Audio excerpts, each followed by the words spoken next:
Vamos lá, pessoal. A gente inicia aí a aula de hoje falando um pouquinho sobre formulários.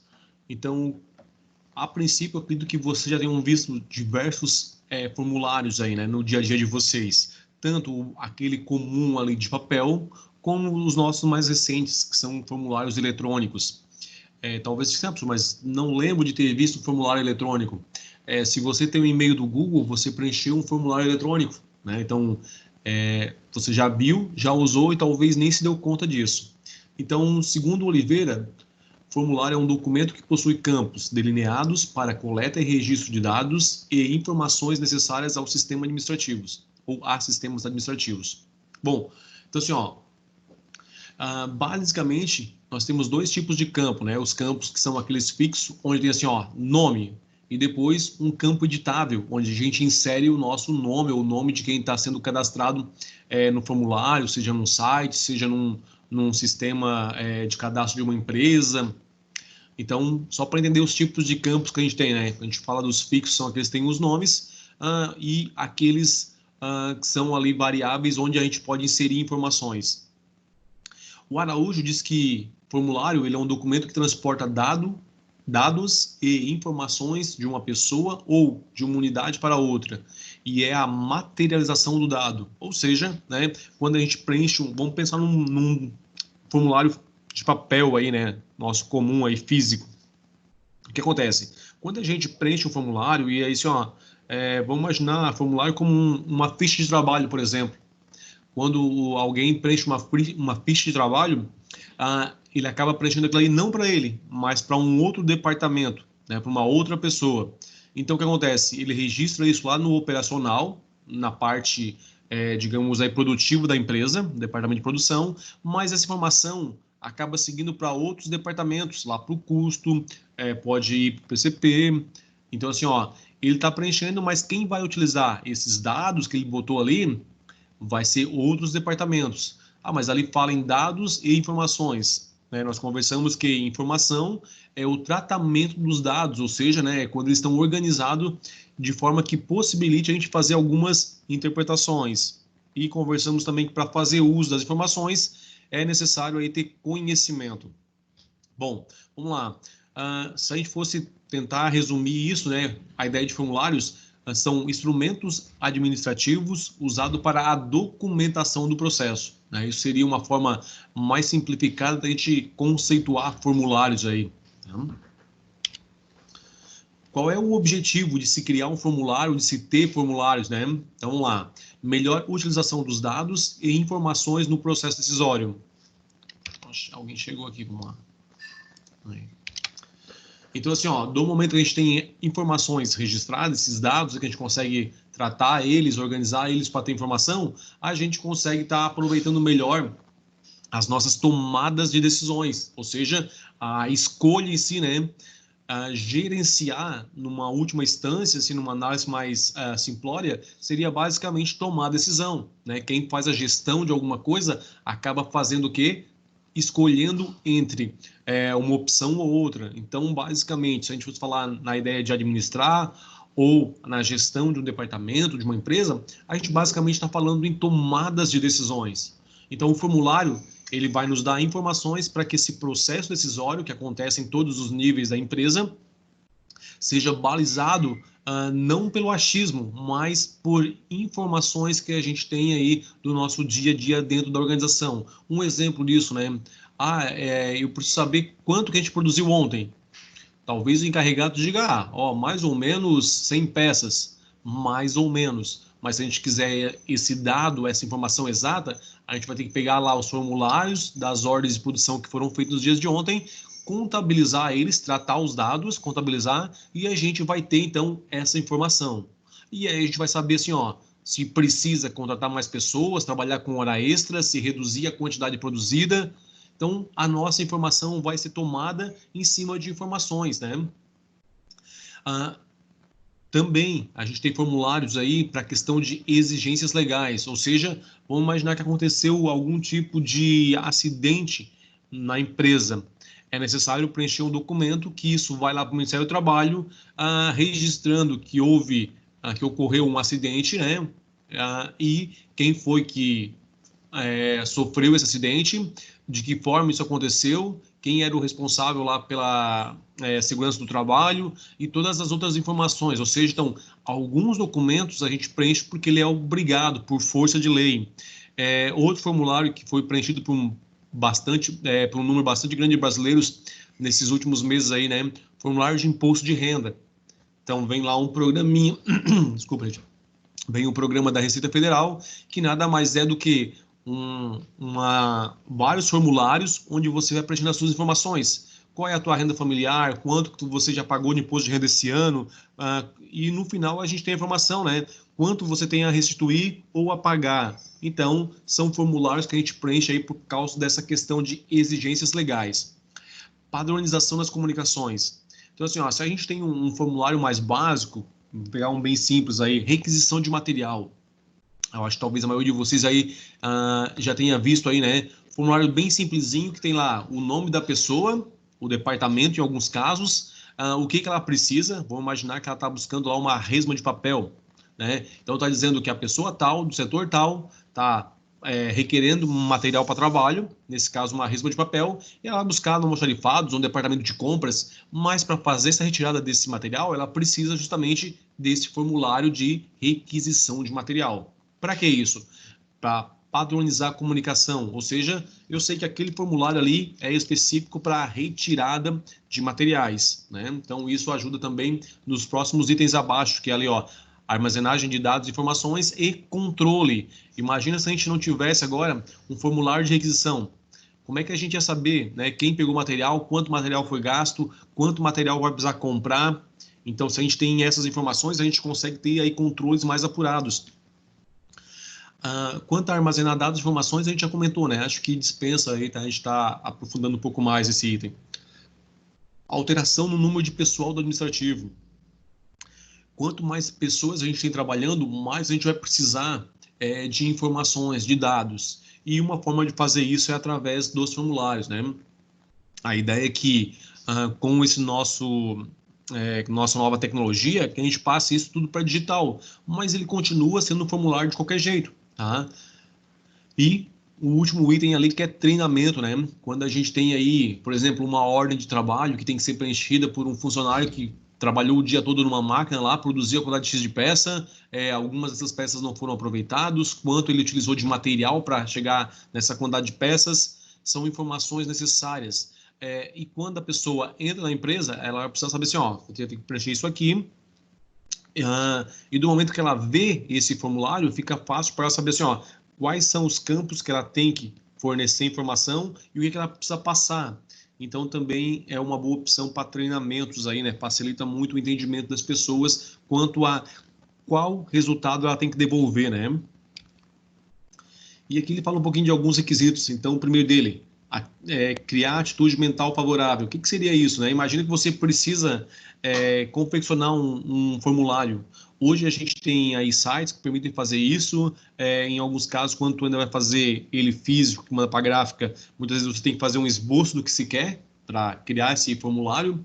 E qual é a primeira ideia? Criar essa atitude mental favorável. De quem? De quem vai preencher um formulário. Então, cuidar com o tipo de fonte, não criar muitas informações numa única vez para não assustar. Tipo assim, ó, alguém chega para você e diz, ó, pode preencher para mim essa pesquisa aqui? E aí, quando ela te entrega na mão lá, o papel lá, tu olha aqui, de cima e embaixo tem um monte de questões com uma letra bem pequenininha, com a fonte, né, bem pequena aí, e tu pensa assim, ó, pô, mas isso vai me dar muito trabalho, é muito tempo, a letra é pequenininha, vou custar a ler, e tu acaba já pegando uma aversão a isso. Então a gente tem que ter esse cuidado, né? Fontes aí do tamanho aí correto, de 12 para cima, pensar aí em criar um formulário não muito carregado, né? Cuidar também com a questão de cores e outros aí que ele fala na questão da legibilidade, visibilidade aí, na questão da redução da fadiga. Então, questão de fonte, cores, contraste que tu vai ter. Daqui a pouco usou lá um amarelo com uma fonte vermelha. Vai ficar complicado essa legibilidade e visibilidade para quem está lendo o teu formulário que precisa preencher depois. Sistema de manuseios e equipamento, ou seja, como é que ele vai ser manuseado? Vai ser de papel, vai ser digital, vai arquivar numa gaveta, vai ter um HD específico para isso, um servidor, vai ser na nuvem. Hoje nós temos várias formas de ter esse arquivamento, né? como é que faz a elaboração? Então, o primeiro passo, ó, para que se faz o formulário? Bom, não é só para ter burocracia, gente, pelo contrário, né? A ideia é que a gente tenha um formulário para evitar a burocracia, mas em alguns momentos ela é necessária, tá? E aí já vou entrar aqui com uma informação para vocês, né? Quando a gente fala em burocracia, a gente já lembra do excesso de papel, do excesso de normas e regras. Na verdade, isso não é burocracia. Isso é uma disfunção da burocracia. A burocracia foi criada para a gente ter alguns documentos necessários e algumas regras. O problema é que muita gente faz isso de modo errado, cria muito papel, cria muita regra e a gente tem uma disfunção do que realmente quem criou a teoria da burocracia, que foi o Weber, criou pensando em ter uma forma de controle, né? Mas quando a gente tem o excesso disso, a gente fala que tem uma disfunção, tá? Então, se a gente vai criar um formulário, é porque há uma necessidade de controlar alguma coisa, ou tem-se um objetivo com ele. Essas informações vão ser necessárias em algum momento, em algum local da empresa. Então, primeiro, assim, para que ele vai servir? Segundo, a elaboração do novo formulário, como é que vai ser isso feito, né? Nós vimos ali atrás a questão na hora de elaborar, os cuidados com os campos, fontes, visibilidade e outros. Terceira etapa, quando vai para a gráfica, né? Então também tem esse cuidado de acompanhamento. E quarta fase, o recebimento depois. A gente não pode esquecer de treinar o pessoal, né? Se a gente está falando de um formulário novo que eles não conhecem ainda, tá? E por último, a forma de arquivar, controlar e guardar essas informações. Gente, a gente vai avançar para o próximo agora, que é estudo de distribuição do trabalho, né? Mas eu queria saber se essa primeira parte de formulários aí deu para compreender o que se quer com ele, né? Que é a ideia de que quando se tem formulário para preencher ou precisa se criar, qual o objetivo dos formulários? Ficou claro para vocês isso, pessoal?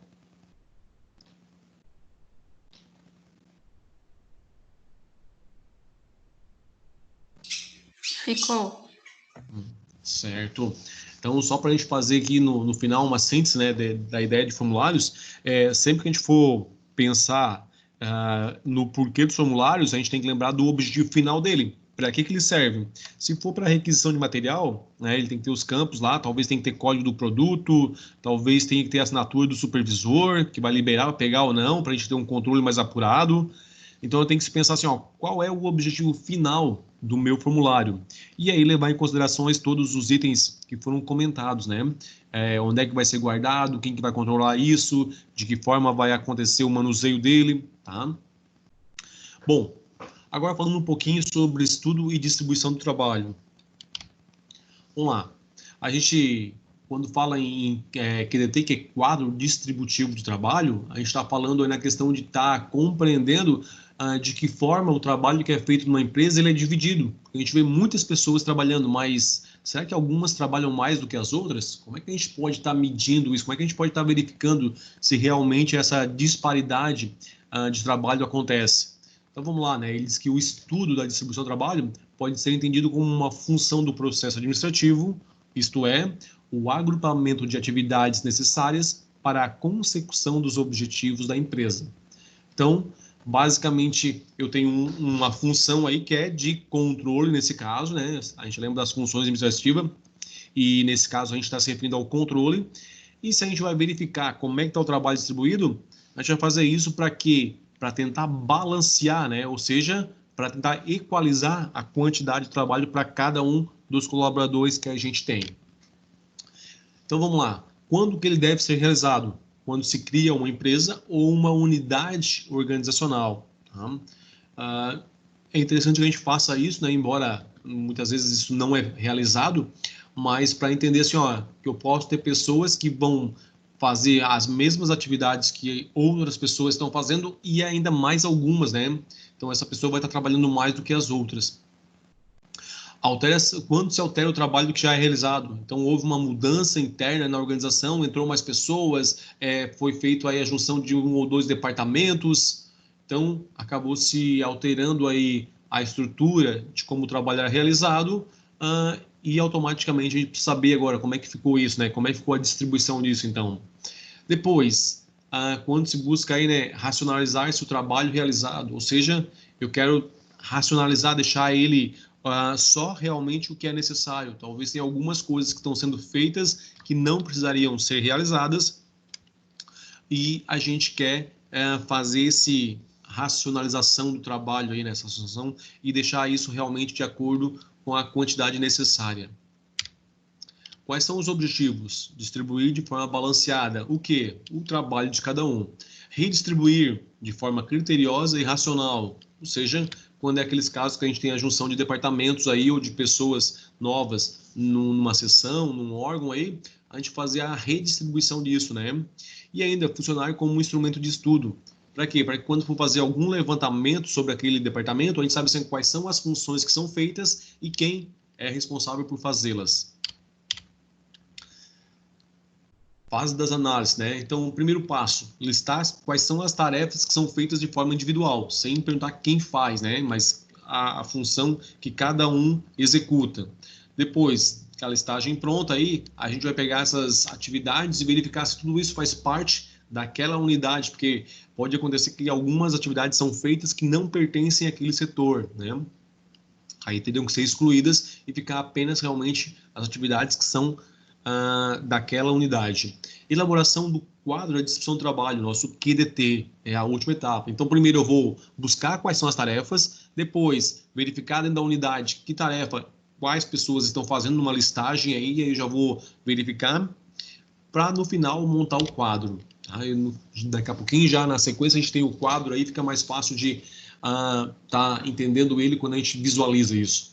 Então ele fala aqui que basicamente o nosso QDT, ele é um instrumento de trabalho aí que a gente pode ter dentro das organizações, geralmente na parte administrativa, porque a parte produtiva é mais fácil esse gerenciamento do trabalho. Tu tem uma pessoa numa máquina, é trabalho físico, geralmente aparece, digamos aí, de forma visual, diferente de um trabalho no escritório, onde a gente tem lá pessoas trabalhando com papéis, com atendendo telefone, com computador, e aí você é difícil, em alguns momentos, mensurar, né, se tem alguém trabalhando mais ou menos na parte administrativa aí, tá? Então, ele é feito justamente para atribuir as atividades a cada uma das pessoas que a gente tem aí, né, os indivíduos que trabalham dentro de um departamento, e para que a gente faça um diagnóstico no final, tentando aí conseguir equalizar para cada um a sua quantidade exata de trabalho, né, tentando ser o mais justo possível nessa equidade aí.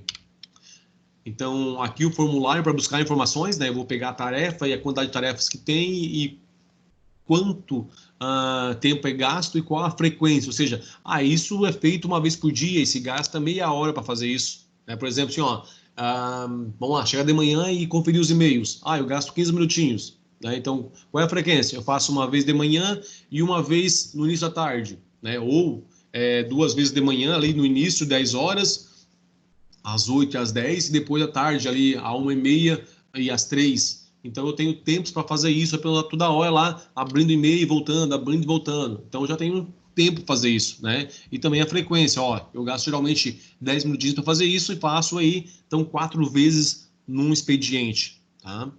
Então, a gente pegaria todas as atribuições, todas as tarefas que são feitas. Eu tenho que emitir boleto, tá correto? Faz isso. Eu faço de manhã, né? Então, ok. Eu preciso fazer uma remessa bancária. Quando que é feito? Isso é feito à noite, ao final do expediente ou ao final da tarde, ok? Qual é a frequência? É uma vez por dia. Quanto tempo gasta? X minutos. Então, a gente teria aí uma ideia de qual é a tarefa que é feita, quantas vezes ela se repete, que é a nossa frequência, e quanto tempo gasta para fazer cada uma dessas tarefas, né? E a gente vai fazer a soma já do tempo total. Aqui nós temos o exemplo do quadro que eu falei para vocês, que agora já fica um pouquinho mais fácil de estar visualizando ele. O que acontece? Depois de montada toda a nossa lista de tarefas, a gente acaba atribuindo para cada um das pessoas o que cada um faz. Então vamos lá, nós começamos aqui a relação de funções ou setores, né? Aqui eu tenho assim, informações e entregas, cobranças, controle de vencimento e atraso, comunicação com o SPC. Ou seja, são, digamos aí, subdivisões de trabalho que acontece dentro de um departamento. E aí, dentro de informações e entrega, eu ainda tenho uma outra divisão, menor ainda, que é o quê? Controlar o atendimento, entrega de carnê, informações sobre saldo e conceder informações diversas. Tudo isso aqui, essas 4 atividades, estão relacionadas a informações e entregas.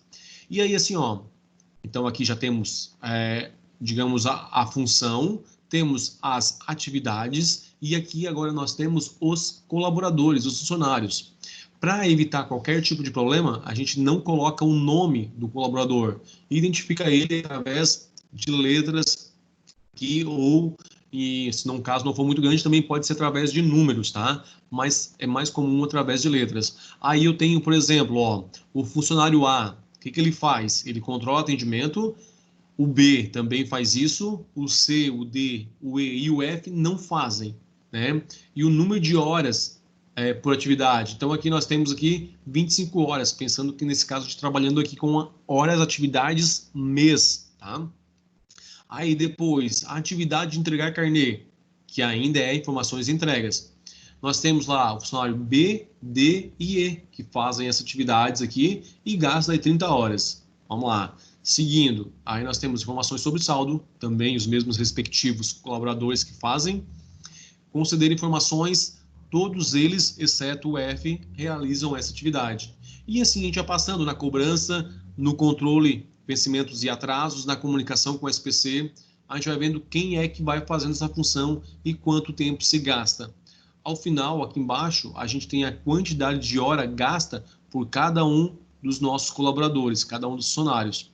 E aí a gente pode ver aqui, ó, que o nosso funcionário D é o que mais trabalha, 40 horas, enquanto o funcionário F é o que menos trabalha, 30 horas. Então nós temos aí uma disparidade de 10 horas de trabalho entre um colaborador e outro. A ideia é o quê? Que o colaborador D tire aí talvez algumas horas e passe para o colaborador F. De que forma que a gente faz isso? Pegando algumas funções que são do nosso funcionário D, passando isso para o funcionário F. Nós poderíamos, por exemplo, tirar aqui a atividade aqui de 4 horas referente a enviar avisos de execução. A gente poderia tirar do D, passar para o E, já teríamos 34 horas contra 36. Já ficaria um pouco mais equilibrado. Tá? Pessoal, agora com essa visualização do quadro de trabalho, né, ficou mais fácil o entendimento?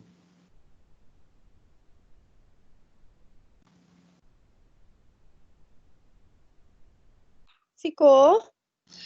Alguém de vocês já conhecia esse QDT, que é o quadro de distribuição de trabalho? Eu não conhecia. Certo. Nem eu, na verdade, é o primeiro contato. Primeiro contato com o instrumento.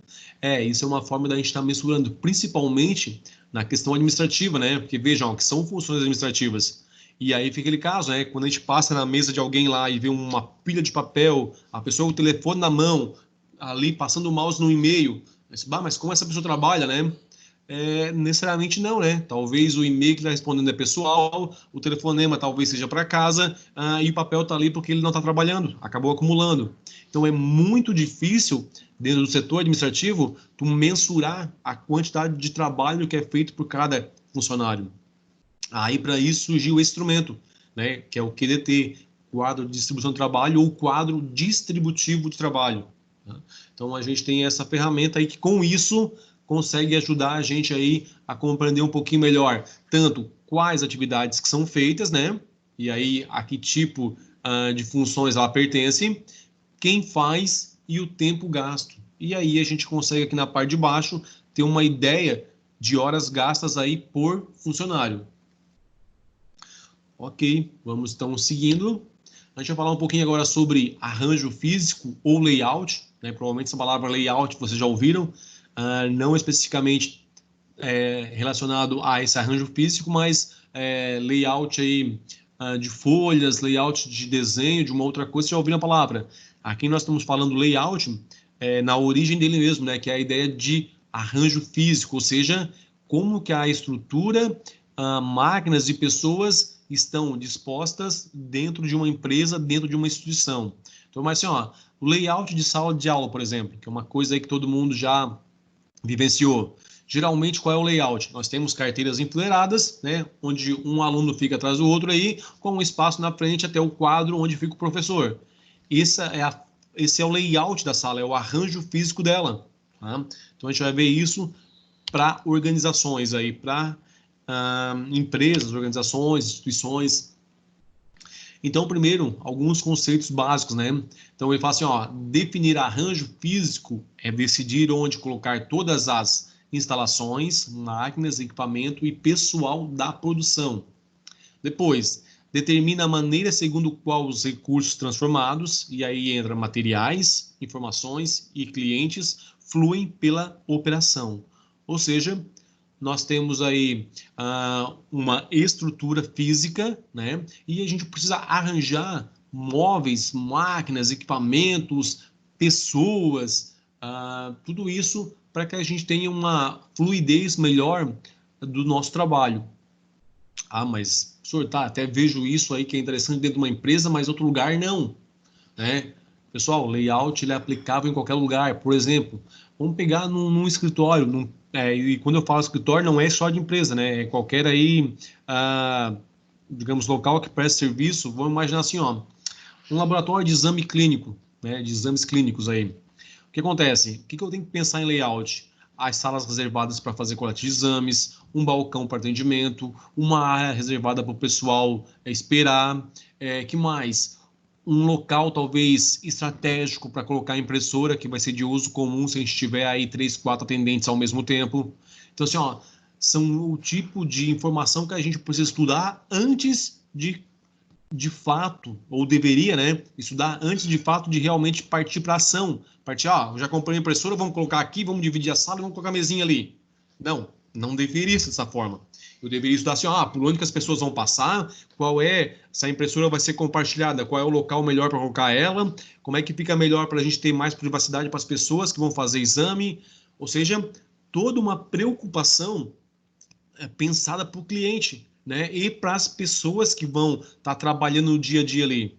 Imagina tu tem uma impressora muito longe, que toda vez que tu imprime papel, tu tem que levantar e andar lá, sei lá, 4, 5 metros a buscar aquilo lá.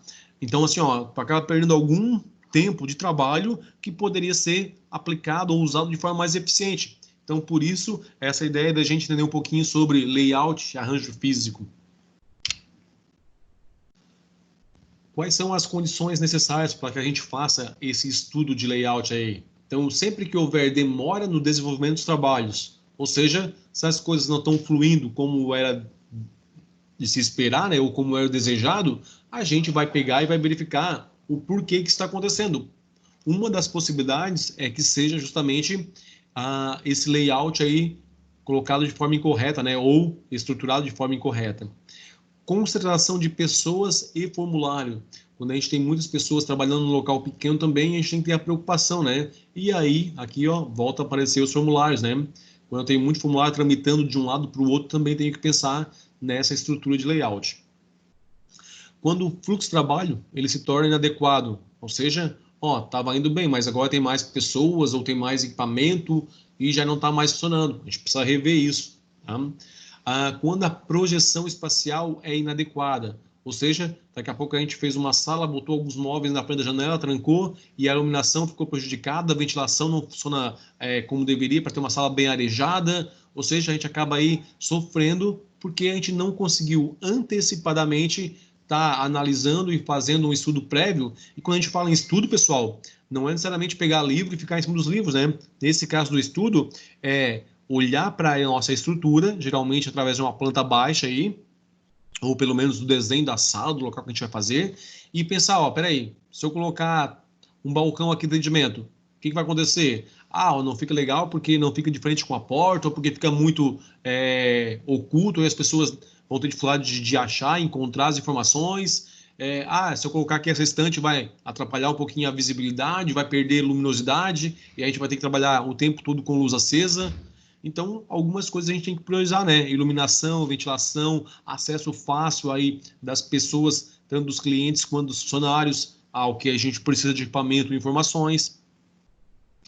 Problemática na locomoção de pessoas, né? Então, assim, toda vez que as pessoas tiverem dificuldade de estar tramitando em um departamento ali ou um setor, por causa da questão talvez de móveis, equipamentos, que seja que acabe atrapalhando, a gente precisa rever e fazer uma análise dessa condição de como que está o meu arranjo físico. O que ele objetiva? Bom, proporcionar um fluxo de comunicação entre as unidades organizacionais de maneira eficiente e eficaz. O que é isso? Fazer com que as informações, que é basicamente o que a gente tem de matéria-prima dentro da parte administrativa, aconteçam aí em sinergia entre um departamento e outro. Então, assim, como é que se envia? Tem que levar lá em compras uma via da nota fiscal. Tem que, sei lá, para conferir o material, tem que ir lá no almoxarifado e voltar, para depois lançar no sistema aqui. Então, algumas coisas a gente pode estar observando para manter ou melhorar a nossa eficiência, né? Vocês sabem a diferença entre eficiência e eficácia? Já que apareceu essas duas palavras aí que até agora não tinha aparecido ainda.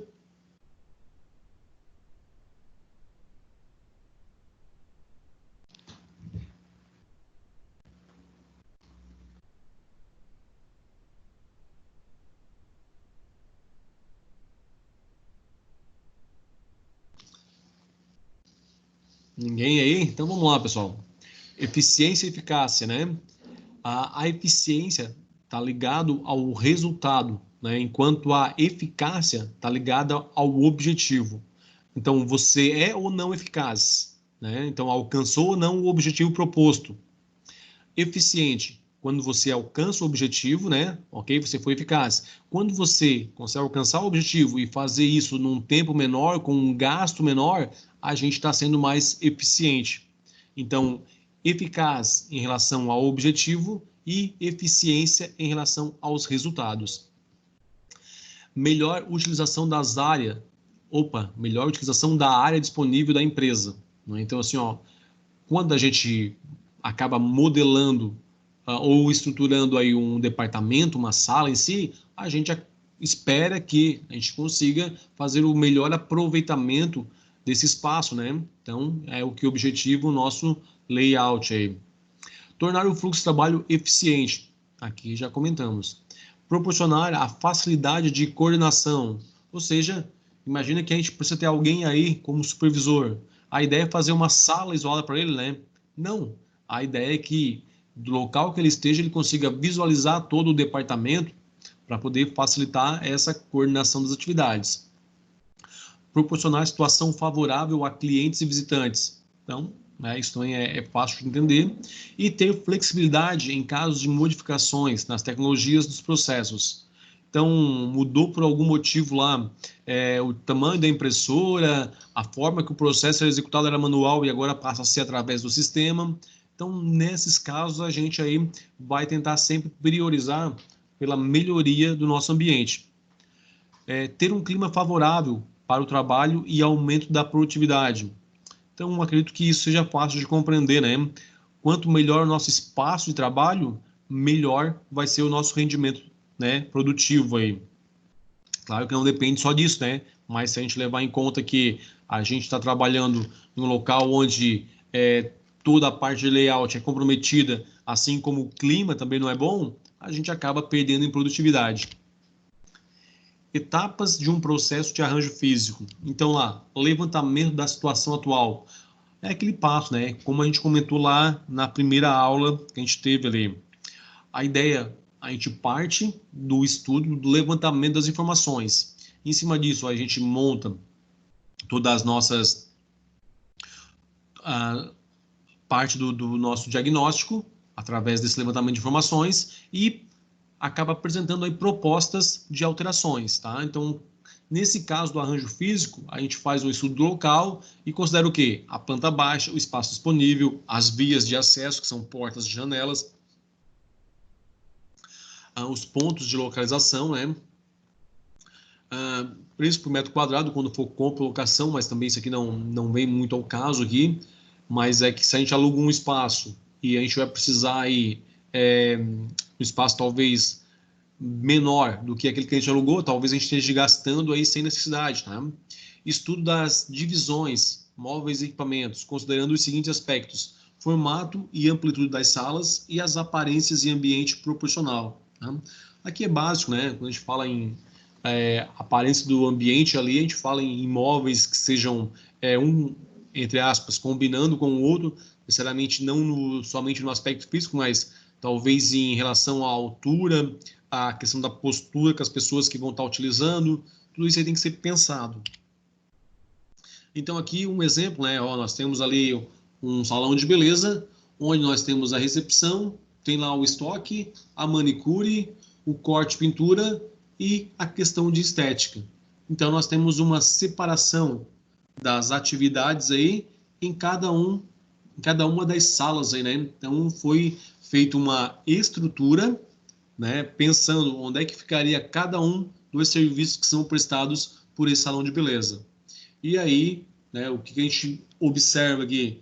Que a sala de recepção tem a porta maior, mas se nós tivéssemos esta parte aqui de vidro e fosse de frente para a rua, seria interessante aproveitar talvez esta parte para fazer aqui a parte de recepção ou até de estética, né? Para ficar algo que o pessoal visse fora e chamasse atenção para estar entrando. Tá?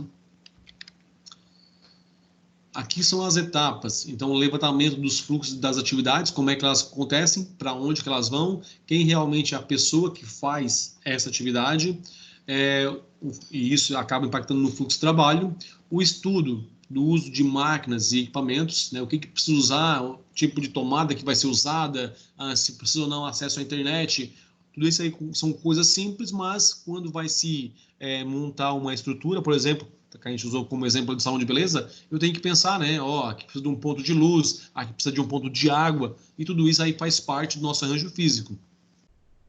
Análise do ambiente para a execução das seguintes atividades, considerando-se os seguintes aspectos: temperatura, ventilação, espaço, ruído e iluminação.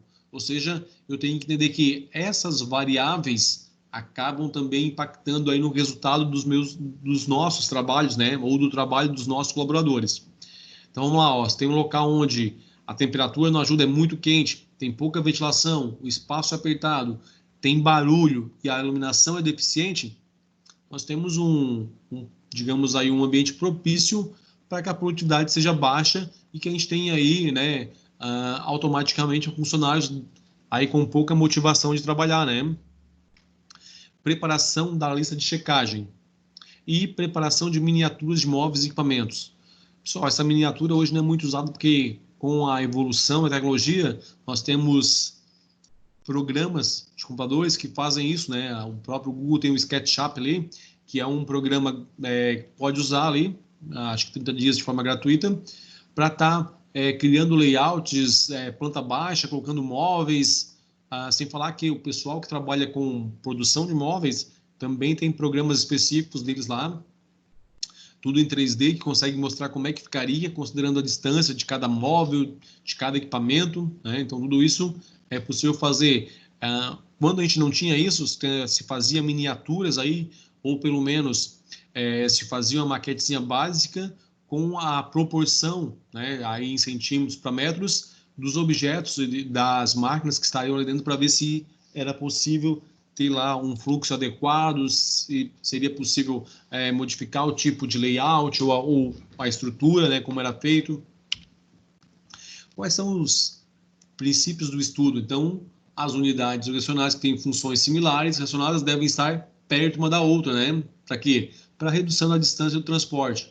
Então, o que a gente já conversou sobre etapas subsequentes, a mesma coisa que vale para os departamentos, onde um presta serviço para o outro, né? Aquela ideia de cliente interno que foi comentado na aula de ontem.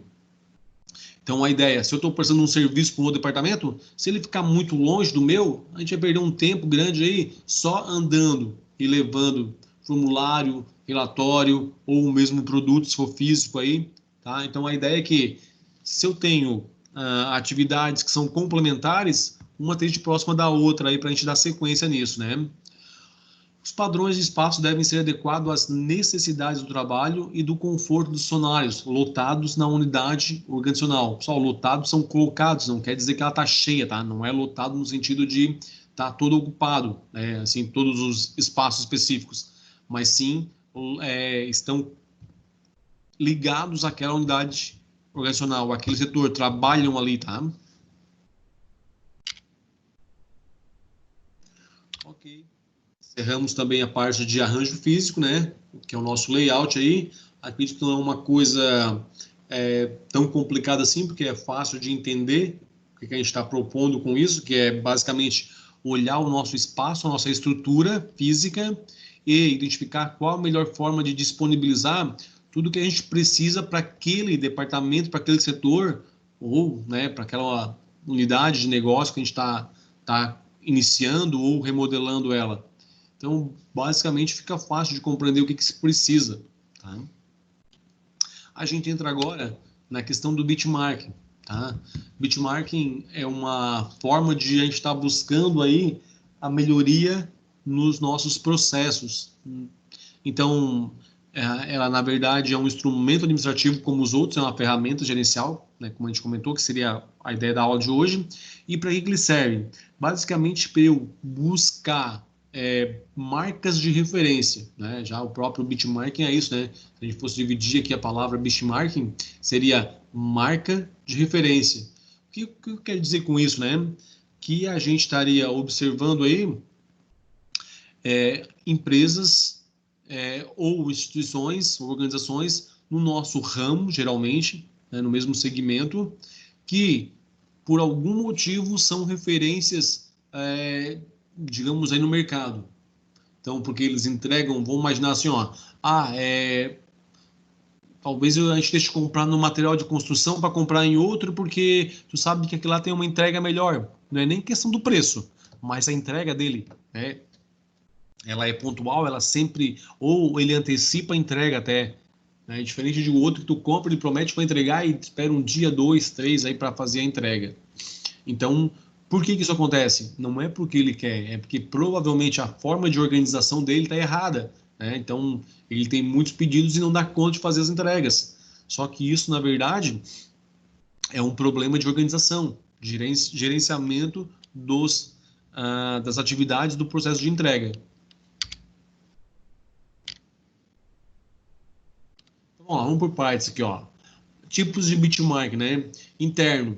Eu falei que a gente ia verificar uma empresa similar, igual à nossa, para entender o que ela faz de melhor para a gente aplicar na nossa organização. Mas eu também posso fazer isso dentro da empresa. Por quê? Porque assim, ó, vamos imaginar, vocês trabalham numa empresa de médio ou de grande porte, aí, ou de médio porte, onde tem diversos departamentos, e todo mundo comenta assim, ó, o departamento da pessoa tal lá é bem organizado, tá sempre certinho, funciona bem, todo mundo elogia ele. Aí o que a gente vai fazer? Peraí, o que esse departamento, que essas pessoas que trabalham lá fazem e de que forma elas fazem as atividades que as outras pessoas dizem que o serviço é bem feito, que eles são organizados, que eles estão fazendo as coisas da maneira correta e tem sempre esses elogios. Então, eu vou entender o que ele faz e pegar, do momento que eu entendi, eu vou transferir para o meu departamento essas boas práticas que a gente chama, né? Então os caras assim, ele é organizado, ele sempre cumpre com o que promete, ele está sempre preocupado com os colaboradores, com o pessoal que trabalha com ele, e a gente vai pegar essas ideias e trazer para o nosso departamento. A gente vai se organizar de forma que a gente consiga prestar as informações de forma eficiente, sempre que alguém precisar, a gente já fornece, vamos melhorar o nosso clima aqui dentro aqui, e eu vou me preocupar, né, como gestor aí, mais com os meus colaboradores, saber como é que eles estão, como é que estão desenvolvidas as atividades. Isso internamente. O competitivo é o que a gente comentou, né, lá no início, lá, tá? Que eu vou fazer com outras organizações do mesmo segmento. Então, geralmente, quem que é? Um concorrente. E talvez vocês imaginem assim, ó, se tratando de empresa, né, dificilmente uma empresa vai abrir as informações dela, principalmente do que ela faz de melhor, para uma outra organização. De fato, isso não deixa de ser uma verdade. Porém, né, muitas das coisas que são feitas acabam chegando ao mercado. Tá? Então, assim, a gente consegue saber quanto que ele vende, de que forma que ele trabalha. Como é que eu sei isso? Não, porque teve um funcionário dele que veio trabalhar comigo aqui e disse que lá é feito dessa forma. Né? Então, o pessoal falou que lá faz assim. Então, a gente consegue ter várias informações. Então, a gente consegue fazer o benchmarking, verificar o que ele faz bem lá, que é destaque, isso, né? Aí que é uma boa prática de fabricação, uma boa parte administrativa e tentar aplicar isso também. Pessoal, não é copiar, tá? É identificar o que é feito de bom e adaptar à nossa realidade. E por último, o nosso funcional genérico aí, né, que pode ser aplicado aí considerando a funcionalidade. Ou seja, eu estou com um problema no meu departamento lá, e meu departamento é, por exemplo, vamos ver, departamento de logística, né? Então, assim, ó, tem a empresa lá, e lá dentro tem o departamento de logística, que é responsável o quê? Por fazer todo o armazenamento, estocagem e a distribuição dos produtos, né? O arremesso dos produtos para os nossos clientes finais. Bom, se eu estou com um problema no meu departamento de logística da minha empresa, eu posso talvez não conseguir fazer do meu concorrente ao competitivo. Talvez não tenha um departamento interno que se assemelhe às atividades do meu. Então, o que eu posso fazer? Eu posso pegar uma outra organização externa, né, uma outra empresa de fora, que trabalha com isso. Vamos assim, ó, então vamos lá, nosso problema é na logística. Vamos pegar o seguinte, ó, será que é possível a gente fazer uma visita técnica lá na AGAM, né? A AGAM, que é a nossa empresa de medicamentos do Tubarão ali, nossa não, né? Mas nós somos da região de Tubarão, e ela é referência nessa questão de entregar rapidamente e organizar internamente os produtos. Então, seria uma forma de identificar o que esse segmento logístico, que é o foco da AGAM, por exemplo, ali, pode me servir de referência para eu estar aplicando num departamento da empresa no setor de logística. Por isso que a gente fala que ele é funcional, da função, ou genérico, né? Algo parecido, similar que a gente tem ali, tá? Então, são os 3 tipos que a gente tem. Aqui, ele aborda o que ele é e o que ele não é. Agora aparece certinho ali, né? Então, assim, a ideia é uma possibilidade de melhoria através das informações que a gente consegue captar no mercado, no concorrente ou nos parceiros. Ele é uma ferramenta aplicável e é viável de se aplicar. Ele não pode ser feito uma única vez e esquecer, é um processo contínuo, né? E o aprendizado também é contínuo. E é um trabalho intensivo e realmente consome o tempo para fazer isso, tá? Estudar, verificar como é que é, aplicar de volta. O que não é? Ele fala que ele não é uma panaceia, não é um programa, né? A panaceia seria ali uma ilusão, ou seria a solução de todos os problemas, e não é um programa tipo, vou aplicar um programa de 5S, tal, ok? Não, não é isso. O benchmarking vai muito além dessa ideia de um programa, né? Ele tem que ser algo contínuo. Não é um livro de receita pronto, não dá para fazer um Ctrl+C e Ctrl+V, copiar e colar. Lá faz assim, vamos fazer isso também. Não. Nós temos pessoas que são diferentes de uma organização para outra. Então, eu tenho que pensar o que se adapta aqui, o que eu posso ajustar do que eu vi lá e cabe aqui dentro da minha organização. Não é um modismo, né? Ou não deveria ser. Um evento único também não. Fiz uma vez, resolveu, pelo menos naquele momento, agora deu, não mexo mais. A ideia é um processo contínuo de melhoria. Ser um processo de investigação que fornece respostas simples. A gente nunca tem a resposta para o problema, né? Ele vai sim te dar informações para que com essas informações você consiga montar com o conhecimento que você tem do seu problema, do seu sistema, da sua realidade, uma adaptação a essa boa prática. Não é uma cópia e ele também não é rápido e fácil de ser aplicado, é algo que demora, né? Eu vi isso na empresa lá no corrente, vou aplicar aqui também. Não é bem assim. Eu tenho que saber como é que ele faz, qual o tipo de treinamento que precisa, quais são as pessoas, se elas têm qualificação ou capacidade para desenvolver essa atividade. Então, tudo isso eu tenho que observar antes de simplesmente pensar, peguei, copiei igualzinho, está resolvido, né? Vai ser rápido e fácil. Não, não vai. As etapas, então assim, quando vai se buscar fazer essa identificação de boas práticas aí num concorrente ou num funcional, mesmo que seja, a gente tem que ter o quê? Definição dos objetivos. O que a gente quer melhorar na nossa organização, que a gente está indo fazer um estudo ou uma análise em algum local. Então, primeira coisa, objetivo. Depois, qual é a equipe que vai? Isso é fácil, né? Vamos levar a equipe do setor que está com problema. Legal, levar a equipe do setor que está com problema é uma boa, mas é interessante também levar outras pessoas que não estão relacionadas ao setor com o problema para poder ter uma visão diferenciada, né? Senão a gente acaba aí tendo só a visão de quem está lá. Assim, a gente tem visão de outras pessoas, de outros departamentos da empresa que consigam talvez ver algo diferente ou pelo menos ver com ver aquela situação sobre um prisma, sobre um ângulo diferente, né? Identificação dos parceiros. Então, se está indo fazer um benchmark, uma visita técnica, a ideia é que a gente acorde isso, os horários, quem que pode ir, quem que não pode, até onde dá para ir, o que a gente pode ver, se pode bater foto, se não pode. Então, tudo isso tem que ser acordado aí com os nossos parceiros. A coleta de dados. Não adianta definir o objetivo, montar a equipe, acertar com o nosso parceiro lá e simplesmente todo mundo lá olhar, achar muito bonitinho e deu. Não, tem que haver uma coleta de dados, ou seja, no mais simples dos cenários, seria pelo menos na volta ter uma socialização do que foi visto lá e do que é possível ser adaptado, né? Num cenário um pouquinho melhor, a gente faria uma relação dessas atividades e poderia estar trazendo para a discussão posterior aí, antes da aplicação. E por último, a ação, né? Então, assim, ó, foi lá, observou o que teria interessante de boas práticas, identificou o que é possível adaptar na nossa organização. Agora a gente vai partir para finalmente, para colocar em prática o que a gente viu lá como algo que a gente considerou que é bem feito ou feito melhor do que a gente faz e que pode ser facilmente, entre aspas, aí, ajustado, adaptado à minha organização, levando em consideração tudo que a gente levou ali atrás, né? Tudo que a gente conversou e discutiu. Então, vamos lá, né? Primeira fase, a ideia do planejamento. Entra lá já com o objetivo, né?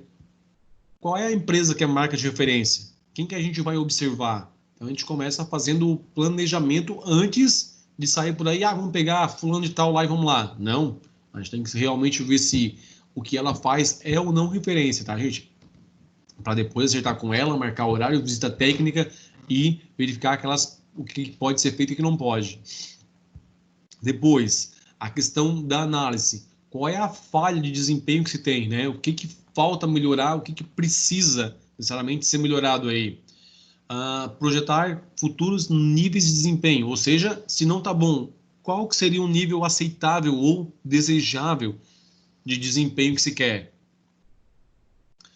Depois, integração, né? Então, foi lá, visitou, fez a análise, identificou o problema que era, agora a integração, né? Então, assim, ó, é hora de fazer a comunicação com os outros departamentos do que foi visualizado, do que foi identificado de boas práticas, né? Para quê? Para que a gente não simplesmente faça uma alteração sem que as pessoas que estão naquele departamento saibam o porquê, né? E simplesmente tem que aceitar que mudou agora do dia para a noite. Ó, vocês trabalhavam dessa forma, a partir de amanhã vocês vão trabalhar dessa outra forma. Tá, mas por que isso? Então é interessante que a gente converse com os colaboradores e acabem passando para eles as informações de por que a gente está fazendo a modificação, né? Estabelecer metas funcionais. A meta está ligado com a ideia do nosso desempenho desejável lá, né? Ou desempenho futuro que se quer. Desenvolver planos de ações ou planos de ação, como aqui, né? Então, o que a gente faz agora aqui? A gente vai modificar, alterar ou colocar pelo menos uma proposta, né? Já que a gente já viu lá que algo funciona melhor lá em uma outra organização do que na nossa, na melhor ou, digamos, na pior das possibilidades, onde a gente não tem autonomia para decisão, a gente vai propor aí um plano de ação, né? Ou seja, propor modificações, já que em alguns casos a gente não tem essa autonomia total de simplesmente pegar e mudar de acordo com o que a gente observou lá e simplesmente aplicar essas mudanças. Mas a gente vai apresentar isso através de um plano de ação, mostrando que é possível a gente ter um desempenho melhorado, né? Embora que neste momento, se já está sendo feito o benchmark, se sabe que algo não está indo bem. Então a ideia é ir realmente para campo, para trazer aí as descobertas de melhorias para serem aplicadas, né? E a ação, que é realmente aplicar a ação e fazer o acompanhamento, né? O que a gente chama de monitorar o progresso. E acabar o quê? Na avaliação, durante a nossa monitoração, se algo não está indo bem, a gente precisa fazer o quê? ajustar. Ele fala em recalibrar os marcos de referência. Ou seja, ó, a gente foi lá, verificou que isso lá funciona bem, estamos aplicando aqui, mas o resultado ainda não é o que a gente gostaria, ainda está ficando muito abaixo do que a gente gostaria. Então, vamos novamente dar uma reajustada nisso. Se precisar, a gente vai lá ver alguma coisa que a gente não está fazendo de modo adequado, né? Que é justamente na hora de colocar em prática que a gente vai perceber os desvios que vão acontecer, né? Entre o que a gente viu lá fora e o que acontece na nossa organização. Como as pessoas são diferentes, a gente vai ter aí resultados diferentes. E aí vai precisar estar em alguns momentos fazendo essa recalibração que ele fala aí do benchmarking. E por último, a maturidade, né? Quando a gente consegue fazer um plano de ação e fazendo esse acompanhamento e melhorando gradativamente, a gente entra nessa ideia de que benchmarking é um processo contínuo. A gente não faz uma vez e para. A gente vai estar sempre buscando melhorar e sempre identificar possibilidades de melhorias. Então ele fala que se a gente continuar fazendo isso, em algum momento a gente vai chegar à posição de ser benchmarking para outras empresas, para as outras organizações. Agora, as outras empresas que vêm pedir visita técnica aqui para ver como a gente trabalha, né? Então inverteu o negócio agora. Práticas plenamente integradas aos processos. É o momento do auge, né? Ó, tudo funciona direitinho, de forma harmônica, integrada, a sinergia entre os processos, entre as pessoas, as práticas são bem executadas. Realmente, a gente alcançou o nível desejado aí de desempenho que se esperava. Bom, aqui para a gente já finalizar a benchmarking, algumas etapas dela, né? Primeiro, esclarecer o objetivo do estudo. Então, falando em benchmarking, a gente está falando em buscar boas práticas ou conhecer boas práticas de fabricação, boas práticas de serviço. O primeiro objetivo nosso aí, primeira etapa, é estabelecer o objetivo do estudo. O que a gente vai estudar, o que a gente quer melhorar. Decidir o que envolver. Então, quem que vai estar comandando, quem que vai estar representando a nossa empresa lá, quem que vai fazer as boas-vindas, quem que vai estar, ou seja, responsável por representar a nossa organização lá no nosso parceiro, tá? Depois, definir o processo.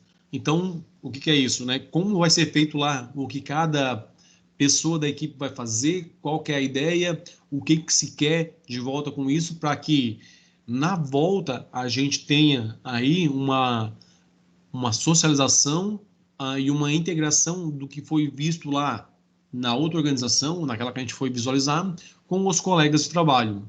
Considerar a finalidade do estudo, ou seja, para que a gente está indo lá, né? Essa é uma resposta que já tem que ter antes de sair a campo. Definir os limites, que é aquilo que a gente conversou, né? Pode bater foto, pode filmar, o que pode fazer, o que não pode. Acordar sobre o que acontecerá durante o processo. Então, vai ter sempre alguém com a gente que vai mostrar para nós como funciona. A gente tem liberdade aí de sair e andar por conta própria. Tem um roteiro próprio ali, como é que isso funciona. E elaborar um fluxograma do processo.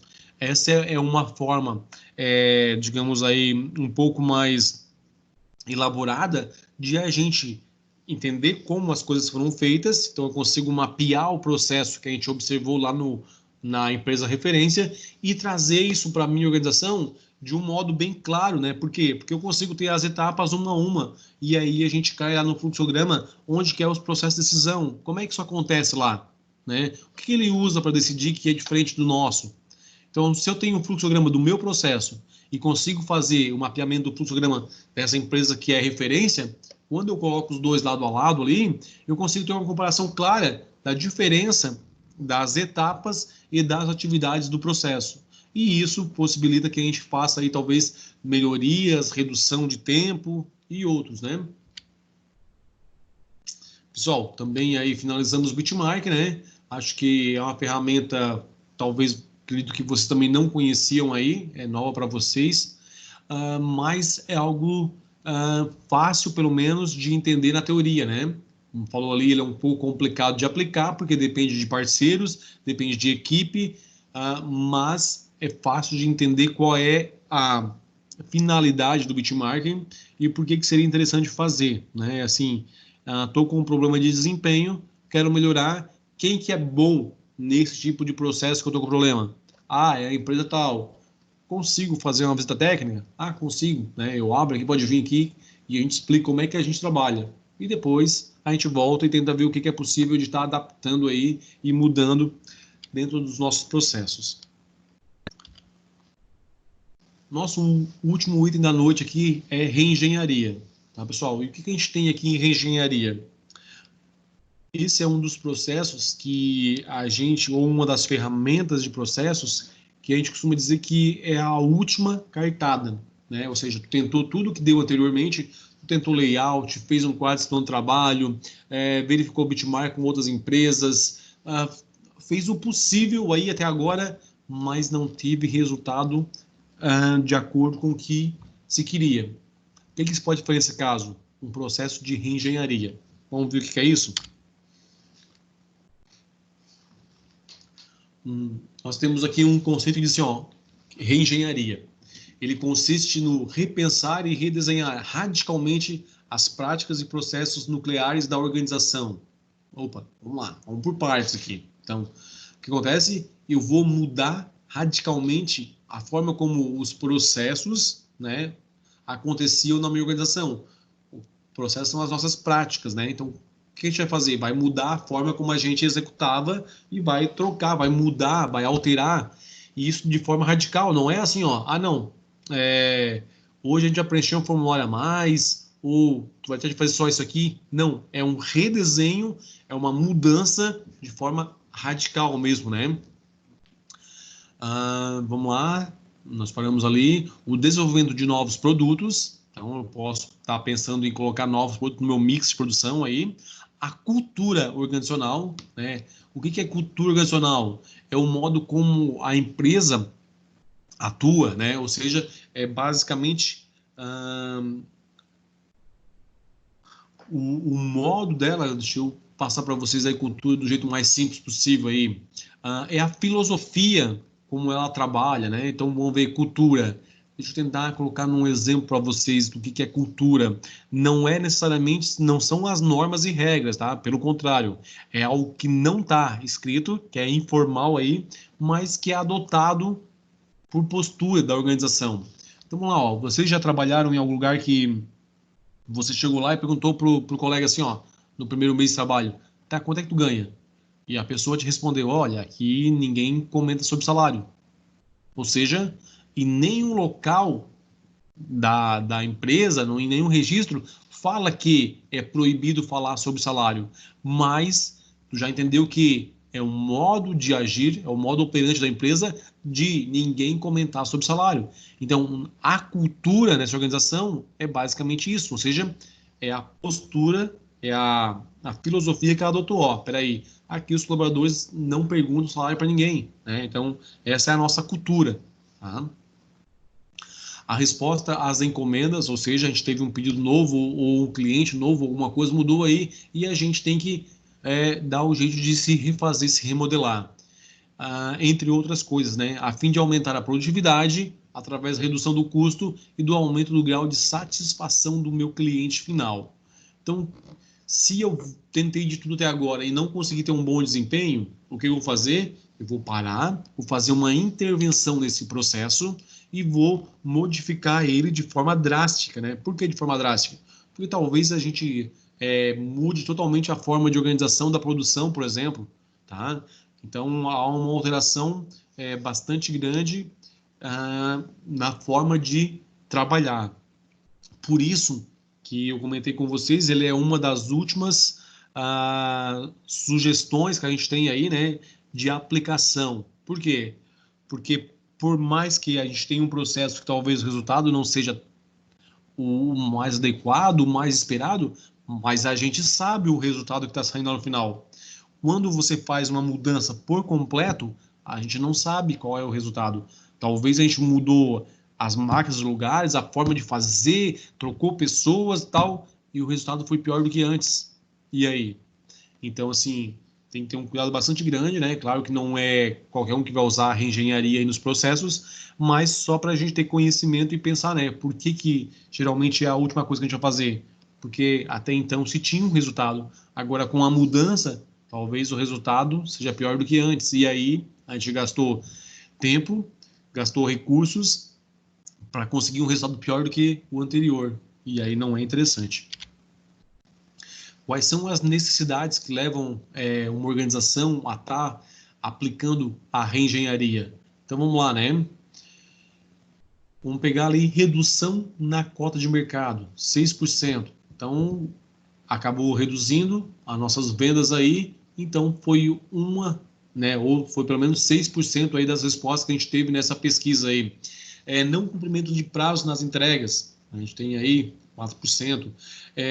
Fraca qualidade dos produtos e serviços, é um outro percentual. Vamos pegar os maiores aqui, ó, perda de competitividade, 35%. Ou seja, se eu estou deixando de ser competitivo, eu tenho que olhar para o mercado e saber o que faz a outra empresa concorrente lá tá ganhando o mercado e eu perdendo, né? Que a competitividade é isso. Eu deixo de competir no mercado, né? Eu deixo de vender e o outro vende o produto que eu estaria comercializando. Quando isso acontece, geralmente digamos, é relacionado à questão de custos, né? Então, automaticamente eu vou ter que modificar todos os meus processos para ter um custo menor, para ter um preço mais acessível, para ser mais competitivo, já que eu não quero mexer na minha margem de contribuição, né? Eu quero simplesmente vender mais, ser mais competitivo no mercado. Tá? A reengenharia abrange aí processos, pessoas e tecnologias. Bom, vamos lá. Processos. Nós já vimos lá atrás que processos é uma série de etapas, né? Elas são encadeadas ou organizadas aí de maneira lógica e elas são usadas para a gente realizar uma tarefa ou uma atividade. As pessoas são das várias partes que a gente tem, talvez a mais importante, né? Por quê? Porque as pessoas são únicas, os processos eles são aí, digamos, técnicos e depois que alguém aprendeu, ele vai fazer. Mas as pessoas, a gente tem que ter um cuidado com conversar com as pessoas, não colocar, no criticar, né? Colocar críticas aí, porque a gente pode acabar desmotivando elas, né? Fazer com que elas acabam ainda rendendo ainda menos quando a gente aborda elas de forma aí, digamos, incorreta. As tecnologias. Bom, o que a gente vê hoje é um avanço constante na questão tecnológica, seja na questão de máquinas, seja na questão aí de comunicação, né, de meios de comunicação, ou TICs, tecnologias de informação e comunicação. Tá? Essa evolução faz com que, volta e meia, a gente precise repensar a nossa organização. O que a gente poderia estar fazendo nos nossos processos ali, junto com pessoas, que poderia ser feito de forma diferente por causa da tecnologia. Então talvez hoje eu não preciso mais ter um papel impresso, eu posso estar fazendo isso de forma virtual, digital? Sim, posso. Né? Só que eu tenho que pensar o quê? Que isso há um custo para essa mudança. E muitas vezes esse custo pode ser inviável no primeiro momento. As tecnologias têm algo intrínseco dela, que é justamente num primeiro momento elas têm um preço bastante elevado. Então, com o tempo, esse valor vai reduzindo, mas no primeiro momento o custo para implantar uma tecnologia nova é bastante alta, né? Uma forma fácil da gente perceber isso são aí, por exemplo, celulares, né? Que é uma coisa comum que hoje todo mundo tem e ninguém acaba basicamente vivendo sem. Quando sai um modelo novo, ele sai com o preço lá em cima, né? Aí vai passando alguns meses, o preço vai baixando, daqui a pouco sai um outro mais recente, com uma versão mais nova, com um modelo, alguma coisinha a mais, esse outro baixa ainda mais. E aí, talvez eu já consiga ter acesso a essa tecnologia, né?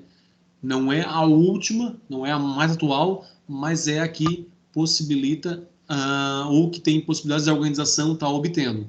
Tá? Então, nós falamos do processo, dentro da reengenharia a gente vai entender assim, de que forma eu preciso estar alterando, quais são as modificações necessárias, né? Já que a reengenharia A reengenharia, ela vai mudar drasticamente, né? Vai mudar bruscamente a forma como a gente tinha lá todos os processos. Agora a gente vai o quê? Redesenhar, buscar encontrar uma outra solução para problemas antigos que a gente já tinha. As pessoas. Então vamos lá, né? O que a gente tem que se preocupar com as pessoas? Como eu falei, o diferencial de uma empresa para outra, de uma organização para outra, já que processos são parecidos, máquinas e estruturas são bem semelhantes, as pessoas vão fazer a diferença. Então, a gente tem que saber como fazer para que elas sejam motivadas e engajadas para buscar sempre o melhor resultado, ou seja, conseguir gerar valor ao produto para entregar isso para o meu cliente, né? E a tecnologia, né? Então, a questão é a gente estar sempre buscando se adequar à nova realidade de acordo com as possibilidades encontradas aí pela organização. Não adianta eu ter uma solução ótima e dizer, não, tem uma tecnologia que resolve isso. Só que, não, digamos, nesse momento não é acessível para a empresa. Então, a relação custo-benefício não vale a pena. A empresa não teria condição de bancar isso. Então, talvez nesse momento essa solução ótima aí não seja aplicável, e aí ela já não é mais nenhuma solução, tá? As dificuldades de implantar a engenharia, né? Então, limitações de sistemas de informática apareceu aqui, resistência à mudança por parte das pessoas, vejam que é o item que mais apareceu aqui para nós, tá? Pessoal, essa resistência da mudança, ela é uma coisa muito normal aí do ser humano, né? Psicologicamente se explica isso pela falta de conhecimento que a gente tem do que vai haver pós-mudança. A gente é muito acomodado, então é mais fácil assim, eu já sei fazer. Se mudar, será que eu vou conseguir fazer? Então, essa preocupação gera uma resistência da pessoa não querer modificar algo que ela já faz, simplesmente por ter medo do desconhecido, né? E ali tem outras questões que aparecem, que é a questão da inexistência de um líder de projetos, envolvimento tardio aí do pessoal de sistema de informação, qualificação adequada ou talvez expectativas aí fora da realidade, tá?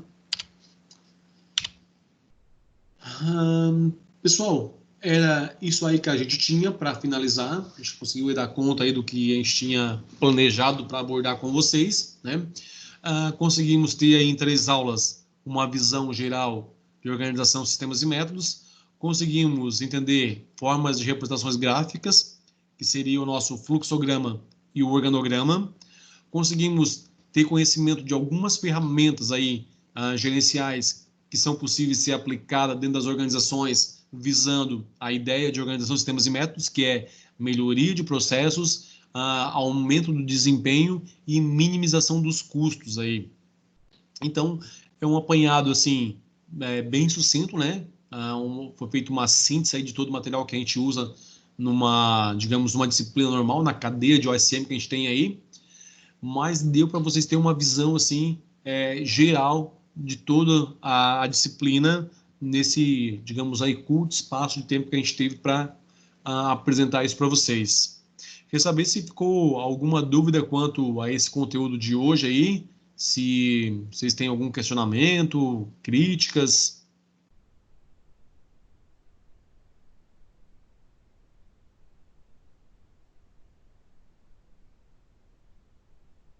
Tudo certo. Deu para entender certinho. Bem explicado. Opa, legal, Fran. Mais alguém quer colocar alguma coisa, pessoal, aí? Acho que tá tranquilo. Opa, Carol. Então tá, pessoal. Eu já consegui, deixa eu só ver aqui, deixa eu só parar aqui, daí isso não precisa estar na gravação, deixa eu só, aí para poder subir essa também, parar.